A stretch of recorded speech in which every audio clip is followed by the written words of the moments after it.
For over 100 years, Egypt was broken. Foreign invaders ruled the north. They were called the Hyksos. No one knew exactly where they came from, maybe from Canaan, maybe beyond. But one thing was certain: they were brutal, well-armed and merciless. They came with horses, war chariots and weapons Egypt had never seen before. They crushed armies, burned cities, and even crowned themselves kings in the Egyptian delta.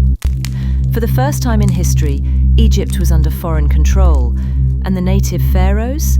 They were pushed south, clinging to power in the city of Thebes. It seemed like Egypt's time was over, but deep in the south, a spark of resistance was growing. A pharaoh named Seken-Re-Tau refused to accept defeat. He was one of the first to fight back against the Hyksos. He led small attacks, harassed supply lines, and swore to take back the land. But that resistance came at a price. Seken-Re died in battle.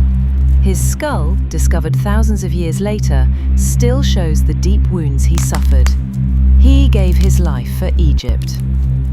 After him, his son Kamose took the throne. Kamose carried the fight forward, striking deep into Hyksos territory. But like his father, he died before he could finish what was started.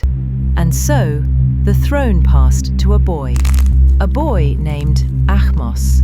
He was just 10 years old, too young to lead an army, too young to hold a kingdom together. But he wasn't alone. By his side was his mother, Queen Ahotep, a warrior queen who held the kingdom together until her son came of age. And when he did, he was ready to fight. Ahmose began by transforming Egypt's army. He studied Hyksos tactics. He introduced new weapons. He trained his soldiers with discipline and focus. And for the first time, the Egyptians began using the horse-drawn chariot, the very weapon their enemies had used to conquer them. He didn't rush into war. He waited, prepared, until he was sure his people were ready. Then the great campaign began. Ahmose marched north. City after city fell before him, until finally he reached Avaris, the Hyksos capital. The siege of Avaris was long, hard and bloody, but Ahmose never stopped.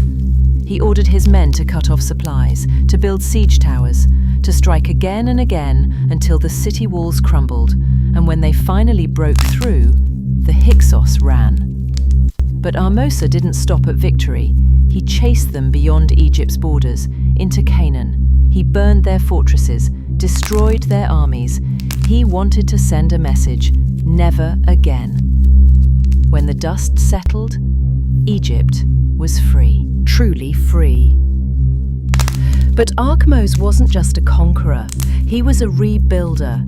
He reopened temples, restored cities, and brought prosperity back to the land.